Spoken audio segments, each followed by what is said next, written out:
Bien-aimés dans le Seigneur, bonjour et bienvenue dans 5 minutes avec Jésus. Je suis le pasteur Serge Lepa et aujourd'hui, je veux m'entretenir avec vous sur la parabole des 10 vierges pour vous parler des réalités du temps de la fin. Dans Matthieu chapitre 25, le Seigneur nous parle des 10 jeunes demoiselles qu'il qualifie de vierges, qui s'est préparée pour aller rencontrer l'époux. Dans cette parabole bien-aimée, le Seigneur présente 10 jeunes demoiselles et ces demoiselles sont de vierges. Et lorsque le Seigneur parle de vierges, il fait allusion à l'épouse de Christ qui est l'Église. Il parle donc des hommes et des femmes qui sont rendus vierges par la nouvelle naissance en recevant Jésus-Christ dans leur vie comme Seigneur et Sauveur. Car la Bible dit: si quelqu'un est en Christ, il est devenu une nouvelle créature. Ce sont donc les vierges que le Seigneur fait allusion dans cette parabole. Et le Seigneur dit encore que toutes ces vierges avaient des lampes. Et quand on parle des lampes, on fait allusion à la parole de Dieu, car la Bible dit: ta parole est une lampe à mes pieds. Le Seigneur présente donc ici des personnes qui sont nées de nouveau et qui ont la connaissance de la parole de Dieu. Donc le Seigneur parle de l'Église, corps de Christ. Mais il y a un constat. 5 d'entre les vierges sont sages et 5 autres sont folles. Pourquoi? Parce que le sage avait pris de l'huile en réserve. Et quand on parle d'huile, on voit le Saint-Esprit. Le Seigneur donne cette parabole pour réveiller notre esprit sur le temps de la fin.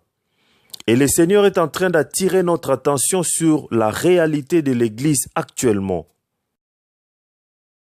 Nous sommes en train de vivre la période où l'Église est pratiquement divisée en deux, parce que le Seigneur parle de 5 sages et de 5 folles. Nous vivons dans une période où l'Église, corps de Christ, celle que nous appelons l'église de réveil ou de racheter, est divisée en 2 groupes de même proportion. L'église est remplie de personnes qui ont donné leur vie à Jésus-Christ. Elle est remplie de gens qui ont la lampe, la connaissance de la parole de Dieu. Mais le problème de l'église, c'est que la moitié seulement marche encore avec le Saint-Esprit. Et l'autre moitié marche selon la chair. Le Seigneur voulait attirer notre attention pour nous dire que naître de nouveau ne suffit pas. Avoir la connaissance de la parole de Dieu, avoir une lampe, ne suffit pas. Parce que de toutes ces filles, il n'y avait aucune qui avait connu des hommes. Elles étaient toutes vierges. Donc, elles étaient toutes nées de nouveau. De ces 10 vierges, aucune ne manquait de lampe. Elles avaient toute la connaissance de la parole de Dieu. Mais de toutes ces filles, il n'y avait que 5 qui avaient le Saint-Esprit, qui marchaient selon l'Esprit. Et le constat est très amer. C'est que la moitié de l'Église va rester sur la terre. Bien-aimés, aujourd'hui, je viens interpeller tous les frères et les sœurs de 5 minutes avec Jésus et de ceux qui vont suivre cet enseignement pour dire que naître de nouveau ne suffit pas.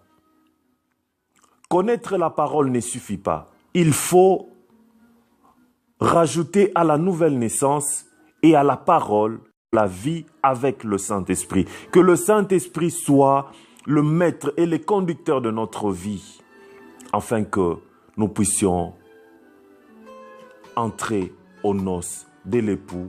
Que le Seigneur vous bénisse.